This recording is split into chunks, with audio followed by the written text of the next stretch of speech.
नमस्कार दोस्तों, आप देख रहे हैं भविष्य डिवीज़न। मैं रामकिशन भीम सिंह छिंपा। दोस्तों, आज से हम करंट जीके की क्लास जो है वो शुरू कर रहे हैं और ये जो करंट जीके रहेगा राजस्थान का करंट जीके रहेगा और राजस्थान की समसामयिकी के अंदर जो भी हम पढ़ेंगे वो सूजस ई बुलेटिन से पढ़ेंगे। दोस्तों, सूजस ई बुलेटिन के अंदर जितने भी अपडेट मिलते रहेंगे मैं आप लोगों को प्रोवाइड जो है वो यूट्यूब और फेसबुक के पेज के ऊपर प्रोवाइड करवाता रहूँगा। सूजस ई बुलेटिन एग्जाम में जो करंट जीके से संबंधित प्रश्न आते हैं दोस्तों, वो मैक्सिमम जो है सूजस ई बुलेटिन से ही आते हैं। तो सूजस से जितने भी तथ्य हमें मिलेंगे समसामयिकी के वो हम आप लोगों को उपलब्ध करवाते रहेंगे। तो देखिएगा, आपको पोस्टर दिख रहा है। इस पोस्टर से क्या प्रश्न इंपॉर्टेंट बनते हैं वो हम डिस्कस करने वाले हैं। ध्यान दीजिए। बेटियों का कॉलेज जाना आसान, दैनिक 20 रुपये का होगा भुगतान। देखिए दोस्तों, एक स्कीम है ट्रांसफ़र वाउचर स्कीम, स्वीकृत हुई है राजस्थान गवर्नमेंट के द्वारा। इस स्कीम के तहत 10 किलोमीटर से अधिक आवागमन पर मिलेगी सब्सिडी। छात्राओं को इस स्कीम के तहत 10 किलोमीटर से दूर जो महाविद्यालयों के अंदर छात्राएं पढ़ने जा रही है उन छात्राओं को 20 रुपये प्रतिदिन के हिसाब से राजस्थान गवर्नमेंट जो उनके खाते के अंदर ट्रांसफ़र करेगी, हस्तांतरण करेगी। देखिएगा, मुख्यमंत्री की मंजूरी। छात्राओं को कॉलेज आने जाने के लिए बस किराया मिलेगा।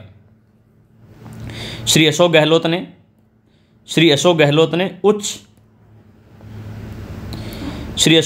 ने उच्च शिक्षण संस्थानों में अध्ययनरत छात्राओं को राहत देने के लिए ट्रांसपोर्ट वाउचर स्कीम के प्रस्ताव को मंजूरी प्रदान की है। आप इस स्कीम का नाम याद रखिएगा, ट्रांसपोर्ट वाउचर स्कीम के प्रस्ताव को मंजूरी प्रदान की है। कॉलेज में अध्ययनरत छात्राओं को भी अब घर से कॉलेज आने जाने का बस किराया मिलेगा। राज्य सरकार द्वारा कॉलेज में 10 किलोमीटर से अधिक की दूरी जो है 10 किलोमीटर दूरी याद रखिए, 10 किलोमीटर से अधिक दूरी से आवागमन पर प्रति दिवस 20 रुपये का भुगतान जो है वो किया जाएगा।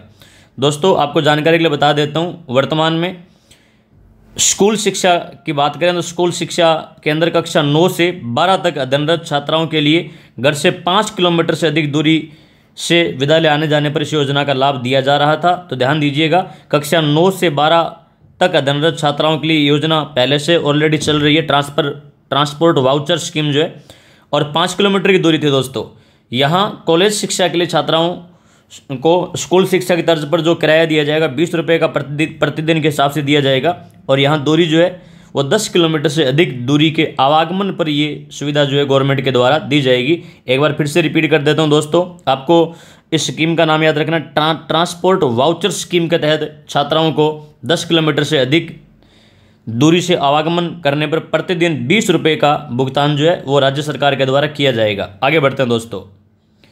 जोधपुर में हस्तशिल्प एवं हथकरघा निदेशालय खुलेगा। इम्पोर्टेंट है, आपसे पूछे कि वर्तमान में कहाँ राजस्थान के किस शहर में हस्तशिल्प एवं हथकरघा निदेशालय खोला जाएगा, तो दोस्तों वो शहर जो है वो शहर है आपका जोधपुर है। जोधपुर के अंदर हस्तशिल्प एवं हथकरघा निदेशालय जो है वो खोला जाएगा। दोस्तों, ध्यान से सुनिएगा। राजस्थान के शिल्पकारों तथा बुनकरों के उत्थान के लिए जोधपुर में हस्तशिल्प एवं हथकरघा निदेशालय खोला जाएगा। मुख्यमंत्री श्री अशोक गहलोत ने इसके प्रस्ताव को मंजूरी दी है। उद्योग एवं वाणिज्य आयुक्त इस निदेशालय के पदेन निदेशक होंगे। ध्यान दीजिएगा, उद्योग एवं वाणिज्य आयुक्त इस निदेशालय के पदेन निदेशक होंगे। दोस्तों, अतिरिक्त निदेशक का एक नया पद सृजित किया जाएगा। दोस्तों, एक निदेशक होंगे, एक अतिरिक्त निदेशक होगा। अन्य अधिकारी कर्मचारी उद्योग एवं वाणिज्य विभाग से ही पदस्थापित होंगे। जो अधिकारी कर्मचारी जो होंगे वो उद्योग एवं वाणिज्य विभाग से पदस्थापित होंगे। निदेशालय शिल्पियों एवं बुनकरों के उत्थान के लिए काम करेगा। इसके क्रम में विशेषज्ञों की सेवाएं भी ली जाएगी। तो ध्यान दीजिएगा दोस्तों, यहाँ एक तो निदेशक होगा, इसके अंदर हथकरघा निदेशालय, हस्तशिल्प एवं हथकरघा निदेशालय की बात करें जोधपुर में जो बनेगा उसके अंदर एक निदेशक होगा, एक अतिरिक्त निदेशक होगा। दोस्तों, अन्य मेंबर जो होंगे वो उद्योग एवं वाणिज्य विभाग से ही पदस्थापित होंगे यहाँ पर। तो फिर से रिपीट कर रहा हूँ कि राजस्थान के जोधपुर शहर के अंदर हस्तशिल्प एवं हथकरघा निदेशालय जो है उसकी स्थापना की जाएगी। दोस्तों, ध्यान दीजिए, कृषि शिक्षा में बढ़ाने को रुझान प्रोत्साहन राशि का है प्रावधान। दोस्तों, कृषि विषय के अंदर प्रवेश लेने पर बेटियों को प्रोत्साहन राशि जो वो राजस्थान सरकार के द्वारा दी जा रही है। कितनी राशि दी जा रही है, ध्यान से सुने। सीनियर सेकेंडरी में प्रवेश लेने पर छात्राओं को 15,000 प्रतिवर्ष जो है वो प्रोत्साहन राशि दी जा रही है। ग्रेजुएशन और पोस्ट ग्रेजुएशन की बात करें तो ग्रेजुएशन और पोस्ट ग्रेजुएशन के अंदर दोस्तों 25,000 रुपये सालाना जो है वो छात्राओं को राजस्थान गवर्नमेंट जो है वो दे रही है प्रोत्साहन राशि के रूप में। और पीएचडी करने वाले छात्राओं को, कृषि विषय के अंदर पीएचडी करने वाले छात्राओं को 40,000 रुपये प्रोत्साहन राशि जो है वो राजस्थान गवर्नमेंट के द्वारा दी जा रही है। हमें एग्जाम के अंदर पूछा जा सकता है कि कृषि विषय में रुझान बढ़ाने के लिए बेटियों को जो प्रोत्साहन राशि दी जा रही है वो कौन से लेवल पर कितनी दी जा रही है। तो फिर से रिपीट कर रहा हूँ, सीनियर सेकेंडरी लेवल की बात करें तो 15,000 प्रतिवर्ष दी जा रही है। ग्रेजुएशन और पोस्ट ग्रेजुएशन की बात करें तो 25,000 रुपये सालाना दी जा रही है। और पीएचडी करने वाले छात्राओं को कृषि विषय के अंदर 40,000 रुपये प्रोत्साहन राशि के रूप में दिए जा रहे हैं। दोस्तों जो भी सूजस ई बुलेटिन के अंदर करंट जीके का मैटर मिलेगा वो मैं आपको फोटो के माध्यम से करवाऊंगा। और इसके बाद में ठीक अगले दिन जो है एक एमसीक्यू प्रश्न, ऑब्जेक्टिव प्रश्न बना करके भी हम लोग हल कर लेंगे। आगे बढ़ते हैं, आगे देखिएगा। डॉक्टर भीमराव अंबेडकर राजस्थान दलित आदिवासी एवं उद्यम प्रोत्साहन योजना। तो डॉक्टर भीमराव अंबेडकर, बाबा साहब डॉक्टर भीमराव अंबेडकर के नाम पर राजस्थान दलित आदिवासी एवं उद्यम प्रोत्साहन योजना जो है वो राजस्थान गवर्नमेंट के द्वारा शुरू की जाएगी। इसके लिए दोस्तों सभी जिलों में 22 जून को शिविर लगेंगे। ध्यान से सुनेंगे। राजस्थान सरकार द्वारा अनुसूचित जाति और जनजाति वर्ग के युवाओं को उद्योग से जोड़ने के लिए डॉक्टर भीमराव अंबेडकर राजस्थान दलित आदिवासी उद्यम प्रोत्साहन योजना लागू की गई है। प्रश्न क्या बनता है दोस्तों? प्रश्न ये बनता है, राजस्थान सरकार द्वारा अनुसूचित जाति और जनजाति वर्ग के युवाओं को उद्योग से जोड़ने के लिए कौन सी योजना जो है वो लागू की जा रही है। तो जो योजना लागू की जा रही है दोस्तों, उस योजना का नाम है डॉक्टर भीमराव अंबेडकर राजस्थान दलित आदिवासी उद्यम प्रोत्साहन योजना। ये योजना जो है वो उद्योग से जोड़ने के लिए, अनुसूचित जाति और जनजाति के युवाओं को जोड़ने के लिए लागू की जा रही है। इस योजना के बेहतर क्रियान्वयन के लिए प्रदेश के सभी जिलों में 22 जून को शिविर आयोजित किए जाएंगे। आगे बढ़ते हैं। इन शिविरों के आयोजन का उद्देश्य राज्य के समग्र औद्योगिक विकास में अनुसूचित जाति और जनजाति की भागीदारी बढ़ाना है। दोस्तों जिला उद्योग एवं वाणिज्य केंद्रों द्वारा आयोजित इन शिविरों में लंबित समस्या प्रकरणों का निस्तारण किया जाएगा और मौके पर ही ऋण स्वीकृति, ऋण वितरण एवं मार्जिन मनी अनुदान की स्वीकृतियां जारी की जाएगी। योजना में खास बात क्या रहेगी दोस्तों? 10 करोड़ रुपए तक की परियोजना पर ब्याज अनुदान और ऋण सहायता दी जाएगी। परियोजना लागत का 25% जो है मार्जिन मनी अनुदान दिया जाएगा। तो ये कुछ योजना की खास बातें हैं। आगे बढ़ते हैं, देखिए इसके बाद में। तो आप इस योजना का नाम याद रखिए और इस योजना के तहत किन किन को शामिल किया गया। तो अनुसूचित जाति और जनजाति के युवाओं को उद्योग से जोड़ने के लिए ये योजना जो है ये राजस्थान गवर्नमेंट के द्वारा शुरू की गई। दोस्तों आगे बढ़ते हैं, काफ़ी इंपॉर्टेंट है। पीछे जितने भी एग्जाम हुए सभी एग्जाम के अंदर राजीव गांधी ग्रामीण एवं शहरी ओलंपिक के बारे में खूब सारे प्रश्न जो दोस्तों पूछे गए हैं। आपको जानकारी के लिए बता देता हूँ, राजीव गांधी ग्रामीण एवं शहरी ओलंपिक जो है इनका शुभंकर जो है दोस्तों, इनका शुभंकर है शेरू। 2-3 बार शुभंकर पूछा गया। शुभंकर दोस्तों, राजीव गांधी ग्रामीण एवं शहरी ओलंपिक का शुभंकर जो है वो शेरू है।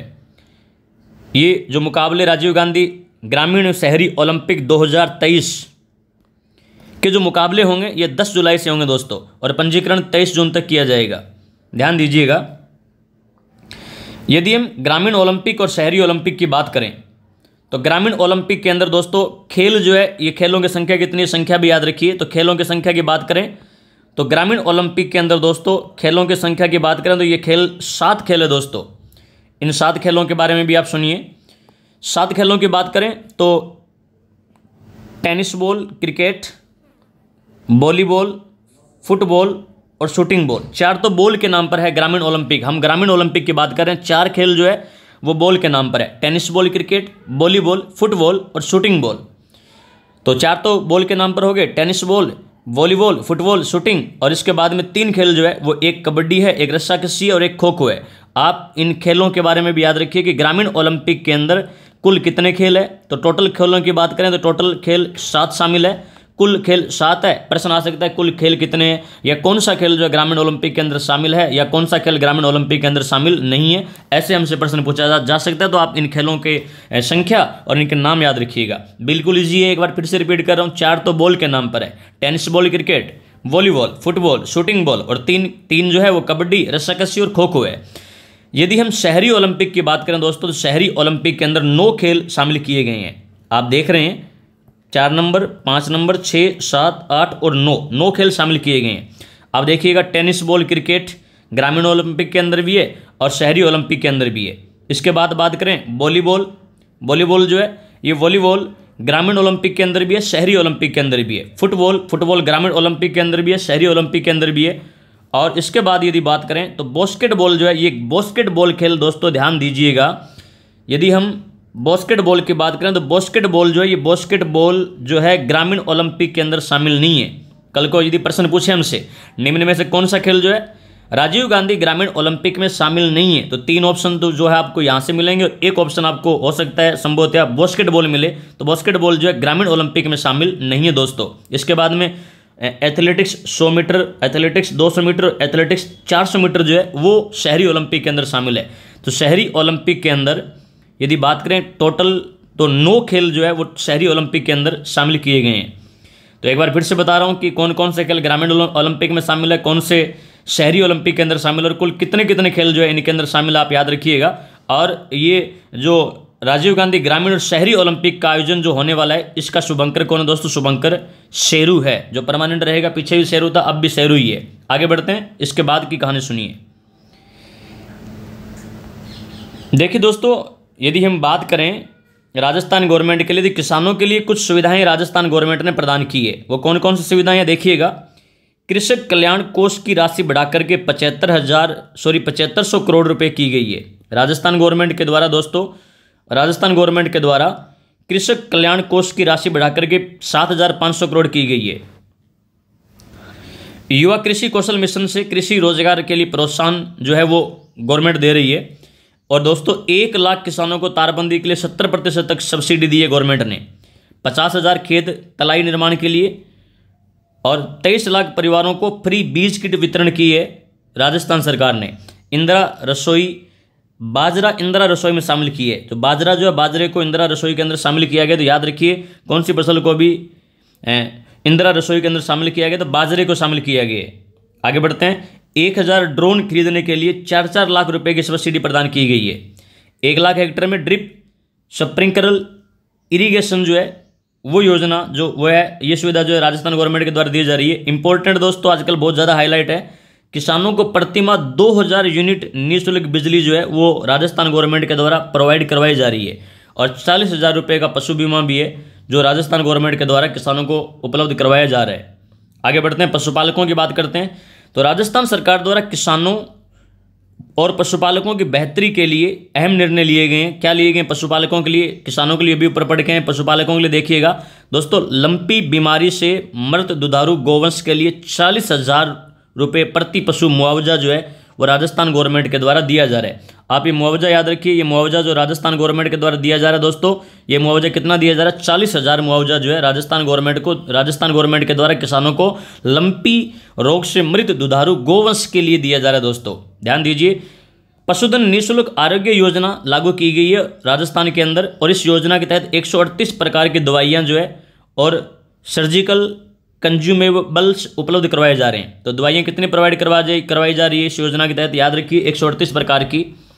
इसके बाद में यदि हम बात करें,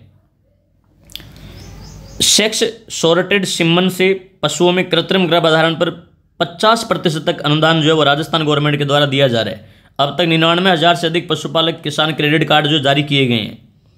दोस्तों उष्ट्र संरक्षण योजना के तहत 4068 टोडियों के जन्म पर 2.3 करोड़ रुपए की राशि ऊंट पालकों को वितरित की जा चुकी है। पशु मित्र योजना के तहत 5,000 पशु मित्रों द्वारा पशुपालकों के द्वार पर लाभ जो है वो दिया गया है। तो ये कुछ योजनाएं जो है वो दी जा रही है राजस्थान गवर्नमेंट के द्वारा। इनमें से एक इंपॉर्टेंट है जो आपको याद रखनी है दोस्तों, मुख्यमंत्री दुग्ध संबल योजना में अनुदान बढ़ाकर के 5 रुपये प्रति लीटर किया गया है। तो मुख्यमंत्री दुग्ध संबल योजना में सरकारी डेयरी पर अनुदान जो है वो बढ़ाकर के कितने रुपये प्रति लीटर किया गया? 5 रुपये प्रति लीटर किया गया दोस्तों। और भी सुनिए, बीकानेर में डेयरी विज्ञान एवं प्रौद्योगिकी महाविद्यालय तथा बस्सी जयपुर में डेयरी एवं खाद्य प्रौद्योगिकी महाविद्यालय की स्थापना की गई है। जयपुर जिले में नए पशुपालन विश्वविद्यालय की स्थापना जो वो भी की गई है। और दोस्तों अब तक 50 लाख से अधिक गोवंश का टीकाकरण जो गवर्नमेंट के द्वारा करवाया जा चुका है। आगे बढ़ते हैं, राजस्थान के वन क्षेत्रों में रोमांचक गतिविधियां शुरू की जाएगी। इसके अंदर ध्यान दीजिएगा, प्रदेश में युवाओं को वन क्षेत्रों से जोड़ने के लिए यहाँ के वनों में हाइकिंग, ट्रैकिंग, कैंपिंग एवं अन्य रोमांचकारी गतिविधियां शुरू की जाएगी। इसके लिए मुख्यमंत्री श्री अशोक गहलोत ने 9.74 करोड़ रुपए के प्रस्ताव को स्वीकृति प्रदान की है। दोस्तों यहाँ यदि हम बात करें तो स्वीकृति प्रस्ताव के अनुसार इस राशि से राजस्थान के 12 जिलों के विभिन्न वन क्षेत्रों में गतिविधियां जो है शुरू की जाएगी। आपको ये जिलों की संख्या याद रखनी है कि राजस्थान में वन क्षेत्रों में रोमांचक गतिविधियां जो शुरू की जा रही है उनमें कितने जिलों को शामिल किया गया, तो उनमें उसके अंदर दोस्तों 12 जिलों को शामिल किया गया। यहाँ इंपॉर्टेंट है, ध्यान दीजिए। पाली के गोडवाड़ और देसूरी में लेपर्ड कंजर्वेशन रिजर्व विकसित होगा। दोस्तों फिर से रिपीट कर रहा हूँ, पाली के गोडवाड़ देसूरी में लेपर्ड कंजर्वेशन रिजर्व विकसित होगा। यदि हमसे पूछ ले कि अभी हाल ही में पाली की किस जगह पर लेपर्ड कंजर्वेशन रिजर्व विकसित होगा, तो पाली के गोडवाड़ देसूरी में ये विकसित होगा। आगे बढ़ते हैं दोस्तों। राजस्थान सरकार शोध के लिए फेलोशिप देने वाली है और मुख्यमंत्री ने 6000 शोधार्थियों के लिए 62.3 करोड़ रुपए इसके लिए स्वीकृत किए हैं। तो दोस्तों शोधार्थियों को प्रतिमाह 20,000 रुपये मिलेंगे। जो शोधार्थी है उनको प्रतिमाह राजस्थान सरकार के द्वारा 20,000 रुपये की फेलोशिप जो है वो दी जाएगी। ध्यान दीजिएगा दोस्तों। इसके लिए 62.3 करोड़ रुपए जो है वो वित्तीय प्रस्ताव का अनुमोदन जो है राजस्थान गवर्नमेंट के द्वारा किया गया है और ये योजना 6000 शोधार्थियों के लिए लागू की गई है। यदि हम इस योजना की बात करें दोस्तों, तो इस योजना के तहत 2200 शोधार्थियों को 20,000 रुपये प्रतिमाह फेलोशिप दी जाएगी। जो राजकीय महाविद्यालय राज्य सरकार से वित्तीय सहायता प्राप्त विश्वविद्यालय के अंदर शोधार्थी है उनको 20,000 रुपये प्रतिमाह फेलोशिप दी जाएगी। इसके लिए 52.8 करोड़ रुपये स्वीकृत किए गए हैं। और ध्यान दीजिए, राजकीय महाविद्यालयों एवं विश्वविद्यालयों में अध्ययनरत 3800 शोधार्थियों को देश के प्रतिष्ठित उच्च शिक्षण संस्थानों एवं शोध संस्थानों में इंटर्नशिप, सेमिनार, वर्कशॉप, कॉन्फ्रेंस में सहभागिता के लिए 25,000 रुपये जो है वो वित्तीय सहायता मिलेगी। दोस्तों तो आप ध्यान दीजिएगा, 2200 शोधार्थियों को 20,000 रुपये प्रतिमाह फेलोशिप दी जाएगी जो राजकीय महाविद्यालय राज्य सरकार से वित्तीय सहायता प्राप्त विश्वविद्यालय में है। और राजकीय महाविद्यालय विश्वविद्यालय में अध्ययनरत 3800 अभ्यर्थियों को या यूं कहें शोधार्थियों को देश के प्रतिष्ठित उच्च शिक्षण संस्थानों एवं शोध संस्थानों में इंटर्नशिप के लिए 25,000 रुपये की वित्तीय सहायता प्रदान की जाएगी। आगे बढ़ते हैं दोस्तों। प्रदेश के 7 जिलों की 29 ग्राम पंचायतें जो वो टीबी मुक्त घोषित की गई है। टीबी हारेगा राजस्थान जीतेगा मिशन के सुखद परिणाम ये है कि प्रदेश के 7 जिलों की 29 ग्राम पंचायतें जो टीबी मुक्त घोषित की गई है। ये 7 जिले कौन कौन से हैं? अलवर है, चूरू है, हनुमानगढ़ है, जैसलमेर है, झुंझुनू है, सीकर है और बूंदी है। सर्वाधिक यदि ग्राम पंचायतों की बात करें दोस्तों, सर्वाधिक ग्राम पंचायतें जो है वो चूरू के अंदर है। तो ध्यान दीजिए, 7 जिलों की 29 ग्राम पंचायतों को टीबी मुक्त घोषित किया गया दोस्तों। तो आज के लिए इतना ही। आगे की क्लास के अंदर दोस्तों ये जितने भी हमने तथ्य पढ़े हैं इनके ऊपर ऑब्जेक्टिव प्रश्न बना करके आप लोगों को प्रोवाइड करवा दिए जाएंगे। तो मिलते हैं अगली क्लास में, तब तक के लिए जय हिंद, जय भारत, धन्यवाद।